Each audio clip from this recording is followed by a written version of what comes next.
जय माता रानी दोस्तों, मैं नीता आपके अपने चैनल नीता विक्रम में आपका स्वागत करती हूँ। माँ जगदम्बा की कृपा सब पे बनी रहे। आप सभी को शरद पूर्णमासी व्रत की हार्दिक शुभकामनाएं।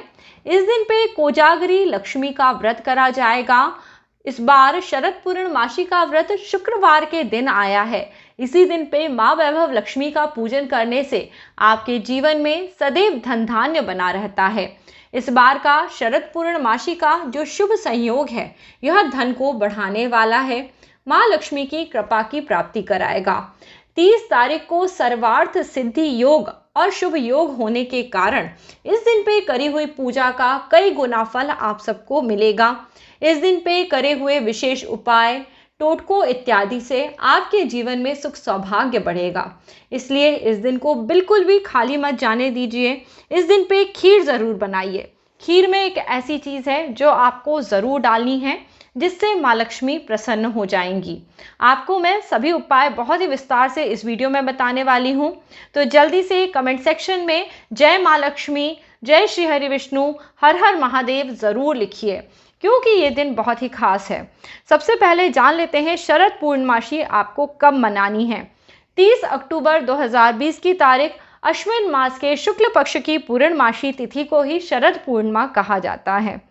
इस दिन पे शाम में 4:33 से चंद्रमा का उदय हो जाएगा और शरद पूर्णमासी की तिथि का प्रारंभ दिन में 3:15 से होगा और इस तिथि की समाप्ति अगले दिन शाम में 5:48 पे यानी 31 अक्टूबर की शाम में होगी। कई जगह लोगों को यह परेशानी हो रही है जानने में कि व्रत पूर्णमासी का किस दिन पे करना है, 30 तारीख को करना है या 31 तारीख को करना है। आप इन दोनों ही दिनों में से किसी भी दिन इस व्रत को कर सकते हैं, परंतु 30 तारीख ज़्यादा शुभ होगी। 31 तारीख से स्नान का कार्य प्रारंभ होगा, इसे कार्तिक स्नान भी कहा जाता है। तो 31 अक्टूबर से कार्तिक स्नान, दान इत्यादि करने का विशेष महत्व रहेगा।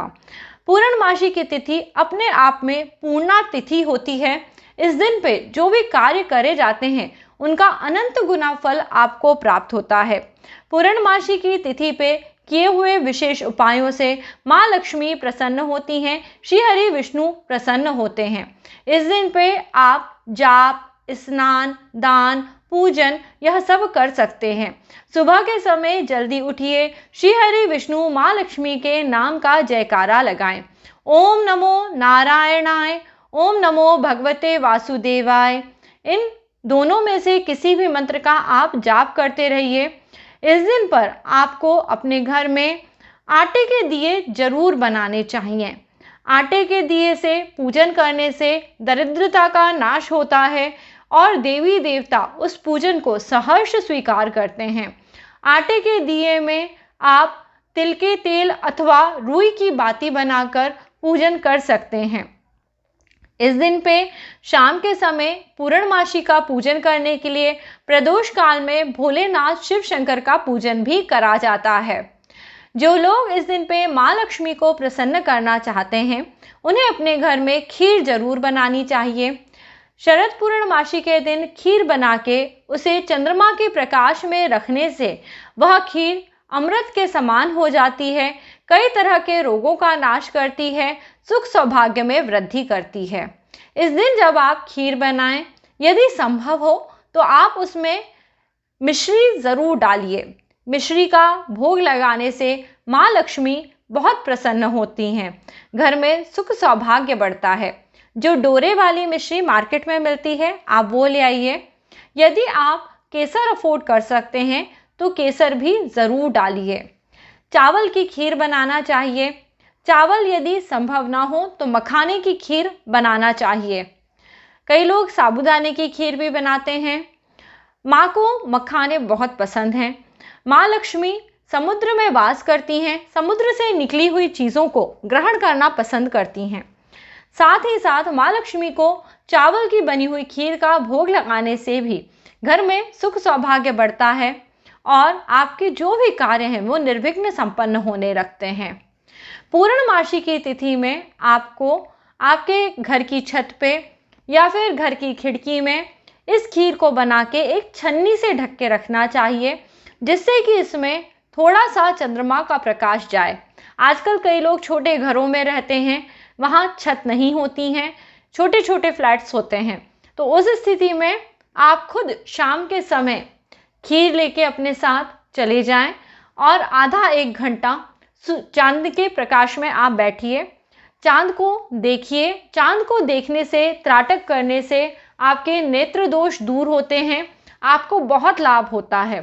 तो इस समय पे आप पूजन अर्चन करिए और साथ ही साथ वहाँ खीर ज़रूर रख दीजिए। घर के मंदिर में माँ लक्ष्मी को सभी तरह से प्रसन्न करने के लिए नाना प्रकार के फल फूल, मिठाई इत्यादि चढ़ाइए और मिष्ठान के लिए खीर का भोग लगाइए। इस तरह से माँ लक्ष्मी का पूजन करने से, चंद्र पूजन करने से जीवन में आ रहे कष्ट दूर हो जाते हैं। इसका विशेष कारण यह है क्योंकि इस प्रकार जब पूर्णमासी के दिन पूजा करी जाती है तो इससे आपका चंद्र ग्रह अच्छे परिणाम देता है। जिसकी भी कुंडली में माता पिता से संबंधित कोई भी परेशानी होती है, यदि उसका चंद्र ग्रह अच्छे परिणाम देता है तो उसकी मानसिक स्थिति बहुत मजबूत होती है, जिससे वह इंसान तरक्की करता है और उसके दुखों का नाश होता है। कई और ग्रह भी इस दिन पे पूजन करने मात्र से शांत हो जाते हैं, जैसे कि राहु। जिन लोगों को राहु ग्रह परेशान करता है वह हमेशा क्रोध में रहते हैं, बहुत बेचैनी महसूस करते हैं। यदि कोई उन्हें मजाक में भी कुछ कह जाता है तो वो बात को छोड़ नहीं पाते। तो आप जैसे लोगों को यदि आप व्रत नहीं भी करते तो भी पूर्णमासी के दिन पे चंद्र दर्शन ज़रूर करना चाहिए और चंद्र को देख के त्राटक करना चाहिए। आँखों के द्वारा चंद्र को सीधे देखना चाहिए।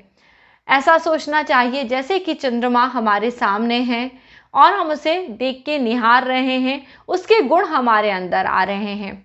जैसे कि श्री कृष्ण को भी 16 कला युक्त कहा जाता है। उनके जीवन में चंद्रमा से संबंधित बहुत सारी खूबियां हैं, जिसके द्वारा उन्होंने कई ऐसे कार्य करे कि हम उनका नित्य प्रतिदिन पूजन करते हैं। पूर्णमासी के दिन पे भी कृष्ण भगवान को भी इस मीठी खीर का भोग लगाने से आपका व्यक्तित्व आकर्षक होता है, लोग आपको पसंद करने लगते हैं। श्री कृष्ण भगवान के पूजन करते वक्त खीर में थोड़े से तुलसी के पत्ते ज़रूर डालिए। विष्णु जी और लक्ष्मी जी को जब भोग लगाएं तब भी आप इसमें थोड़े से तुलसी के पत्ते ज़रूर डालिए। इस प्रकार से श्री हरि विष्णु माँ लक्ष्मी का पूजन करिए। पूर्णमासी के दिन पे पूर्णमासी व्रत की कथा सुननी चाहिए। इस वीडियो के आखिर में मैं आपको शरद पूर्णमासी की एक छोटी सी कथा सुनाऊंगी। इस दिन पे आपको स्वयं चावल का, इस तरह का जो भोजन होता है, चावल, मिश्री, सफ़ेद रंग का दूध, सफ़ेद वस्तुओं का खास तौर पे दान करना चाहिए। यह जो खीर आपने प्रसाद के लिए बनाई है, इस खीर को भी आपको लोगों में वितरित करके स्वयं केवल प्रसाद स्वरूप थोड़ा सा ही ग्रहण करना चाहिए। कई घरों में लोग बाग खीर मेवे मिष्ठान बनाते हैं और उनको बिना वितरित करे स्वयं ही सारा भोजन ग्रहण कर लेते हैं। इस प्रकार से किए हुए पूजा पाठ का फल निरर्थक हो जाता है। बिना दान के कोई पूजा सफल नहीं होती। इसलिए 31 तारीख को सुबह सबसे पहले आपको थोड़ा सा मीठी खीर का दान ज़रूर करना चाहिए, उसके बाद ही इसे घर के लोगों को खाना चाहिए। इस प्रकार से आप शरद पूर्णमासी के दिन इस उपाय को करिए, देखिएगा आपको आत्मिक शांति ज़रूर महसूस होगी, कार्यों में सफलता मिलेगी। जब भी पूर्णमासी का दिन हो उस दिन पे विष्णु सहस्त्र नाम का पाठ स्वयं करना चाहिए। जो लोग खुद बोल के विष्णु सहस्त्र नाम का पाठ करते हैं उन्हें श्री हरि विष्णु और माँ लक्ष्मी की कृपा प्राप्त होती है। इस दिन पे जो स्त्रियां वैभव लक्ष्मी का या माँ लक्ष्मी का व्रत रखती हैं उनके जीवन में भी सुख सौभाग्य बढ़ता है। आप सभी को किसी न किसी सफ़ेद रंग की मीठी वस्तु का दान करना चाहिए। इस दिन पे सुबह उठ के अपने शरीर के सभी अंगों पे दही लगा के स्नान करने से शुक्र ग्रह अच्छा हो जाता है, जिससे कि आपके जीवन में सभी प्रकार की आवश्यकताएं पूरी होने लगती हैं, सुख मिलता है, चाहे वो धन संपदा हो या घर गृहस्थी का सुख। इस उपाय को करने से ज़रूर प्राप्त होता है। इस प्रकार से आप शरद पूर्णमासी का यह त्यौहार मना सकते हैं। अगले दिन से 31 अक्टूबर से कार्तिक मास का स्नान प्रारंभ हो रहा है। तो तब से मैं आपको स्नान करने की विधि और सभी नियम बताऊंगी। इस पूरे मास में तुलसी माता का पूजन करना बहुत ही शुभ होता है। तो आप सभी अपने घर में तुलसी माता के लिए सुंदर वस्त्र तैयार करिए और उनका पूजन अर्चन जरूर करिएगा। अब मैं आपको शरद पूर्णमासी व्रत की छोटी सी कथा सुनाती हूँ। एक समय की बात है, दो बहनें थीं। बड़ी बहन और छोटी बहन दोनों ने ही मिलकर शरद पूर्णमासी का व्रत करने का संकल्प लिया। बड़ी बहन ने यह व्रत बहुत ही नियम संकल्प के साथ करा। वह केवल जलफल खाकर पूरी तरह से विष्णु भगवान की भक्ति करते हुए इस व्रत को करा करती थी। व्रत के सभी नियम मानती और केवल एक समय ही फलहार या मीठा भोजन ग्रहण करके शरद पूर्णमासी का व्रत करती थी। परंतु जो छोटी बहन थी वह किसी भी तरह के नियम को नहीं मानती थी। कभी मन आता व्रत करती और कभी बिना चंद्र दर्शन के ही अपने व्रत को खोल लेती थी, यानी व्रत को पूरा नहीं करा करती थी। इस प्रकार से मनमाना व्रत करती रहती। कुछ समय बाद दोनों बहनों की शादी हुई। बड़ी बहन के सुंदर संतान, सुंदर घर परिवार की प्राप्ति हुई। परंतु छोटी बहन की जब शादी हुई, उसको जब भी बच्चे होते उसके बच्चे अपने आप ही मृत्यु को प्राप्त हो जाते। वह बहुत दुखी रहने लगी। कई बार उसे संतान की प्राप्ति हुई, परंतु संतान जन्म के बाद ही मृत्यु को प्राप्त हो जाती। अपने इस दुख का कारण खोजते हुए वह एक महर्षि के पास गई। उस ऋषि ने बोला, तुमने शरद पूर्णमासी का व्रत जब उठाया उसके बाद उसे कभी भी भक्ति के साथ पूरा नहीं करा। ऐसा करने के कारण तुम्हें इस जीवन में यह दुख देखना पड़ रहा है और तुम्हारी संतान का यह दुख तुम्हें देखना ही है। इसके बाद छोटी बहन जब अपने घर आई, उसने बहुत ही भक्ति के साथ शरद पूर्णमासी का व्रत रखा। सभी नियमों को मानते हुए रात्रि में चंद्र दर्शन करा, पूजन अर्चन करा, आटे का दिया जलाया और पूरी पूजा करी। फिर से उसके संतान हुई। इस बार भी संतान जन्म लेने के कुछ समय बाद मृत्यु को प्राप्त हो गई। अब छोटी बहन ने सोचा, मेरी बड़ी बहन के पास शरद पूर्णमासी के व्रत का बहुत पुण्य है। ऐसा सोच के उसने अपने मरे हुए बच्चे को एक चादर से ढक दिया और अपनी बड़ी बहन को बुलावा भेजा। छोटी बहन के बुलाने पे बड़ी बहन आई। जिस बिस्तर पे उसने अपने बच्चे को ढक के रखा था, अपनी बड़ी बहन से उसी बिस्तर पे उसने बैठने के लिए बोला। जैसे ही उसकी बड़ी बहन उस बिस्तरे पे बैठने के लिए हुई, उसका आंचल उस बच्चे को छू गया। जैसे ही उसका आंचल उस बच्चे को छुआ, वह बच्चा पुनः जीवित हो उठा और रोने लगा। बड़ी बहन ने छोटी बहन को बहुत डांटा।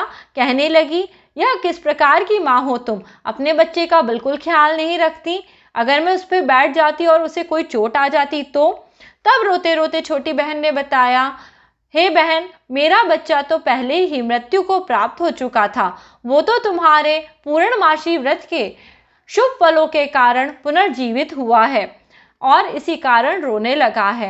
इस तरह बहन को रोते हुए देख उसे बहुत दया आई और अपनी बहन को सांत्वना देने लगी। बड़ी बहन और छोटी बहन दोनों ने ही इसके बाद नियमित शरद पूर्णमासी के व्रत करे। हमेशा शरद पूर्णमासी के व्रत पे चंद्र दर्शन करा, चंद्रमा की पूजा चावल, कपूर, दूध और शक्कर, मिश्री इत्यादि से करी। इस प्रकार से उन्होंने अपने पूरे जीवन में कई सुखों को भोगा और अंत में स्वर्गलोक को, बैकुंठ को प्राप्त हुई। इस प्रकार से जो भी स्त्री अथवा पुरुष सच्ची भावना भक्ति के साथ ईश्वर का पूजन पूर्णमासी के दिन पे करते हैं, उनके जीवन के सभी रोग, शोक, संकट, कलेश का नाश हो जाता है और सुख, वैभव, मान सम्मान की प्राप्ति होती है।